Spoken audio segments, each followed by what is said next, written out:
Penn State a 17-7 winner over Northwestern at Beaver Stadium. That's Sean Fitz, Nate Bauer. I'm Greg Pickle from Blue White Illustrated. Sean, it is an ugly night here in the bowels of Beaver Stadium. We're usually out there. It's raining, so we're not.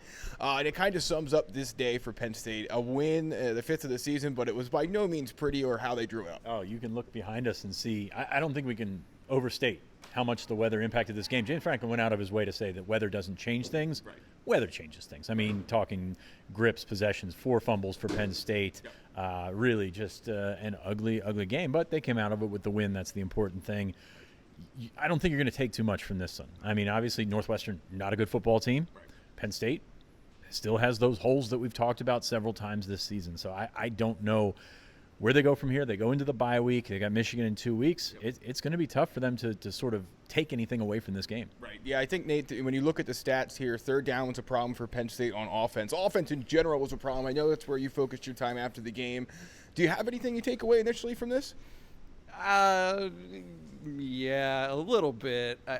Certainly I thought that Sean Clifford took some criticism in the first half that I don't know was necessarily warranted, given the fact that the weather was as bad as it was. However, he wasn't good in the second half, and it stopped raining at one point. Was less of an issue, I think, in terms of the overall weather. So, you would hope that your 60-year senior quarterback, all of those things that you know about Sean Clifford would be better in those circumstances than what they were. Because, look, Northwestern's not good. Right. Like, that is not a good Northwestern team. And they did a few things well, but for the most part, Penn State's defense did just about whatever it wanted. Right. And so with that in mind, you got to be able to score some points, Right. no matter what the conditions are. And that means Nick Singleton can't give up the football. Katron Allen can't give up the football.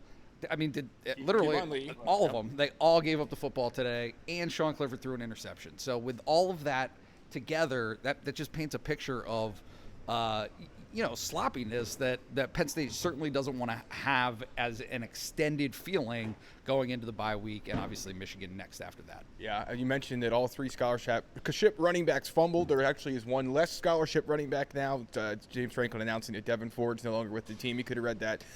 Some updates on that prior to the game at BlueWhiteIllustrated.com. It's $1 for 1 year, so sign up today. It won't last forever as we get toward the start of October here. But, Sean, in terms of the defense, obviously I think as much criticism as we want to give and have given and will give to the offense, the defense deserves almost as much praise because they had a few breakdowns, but for the most part, they were as solid as it could get and didn't let those 5 turnovers become a problem. 31 yards on 29 carries for Northwestern today. That included a 29-yard carry. So you do the math. That's pretty good there. P.J. Mustfer, phenomenal.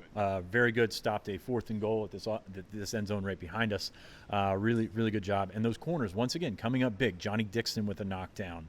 Kalen King was all over the place once again. Joey Porter. So the elements of your defense, you feel pretty good about your defense right now. There was a busted coverage where Abdul Carter got lost a little bit, and you found yourself, just scraping it. That was not his finest play in his short career.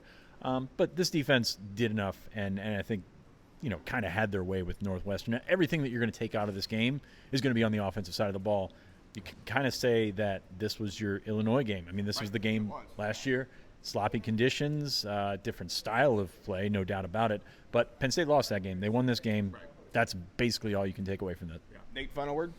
Yeah, just sometimes you just need to win, even though it's ugly, and that was obviously very, very ugly. I think that it's time to keep in context and perspective the fact that 2 in a row means a little more of a trend, right? Like the Central Michigan game was not a great performance for Penn State, certainly on the offensive side of the ball.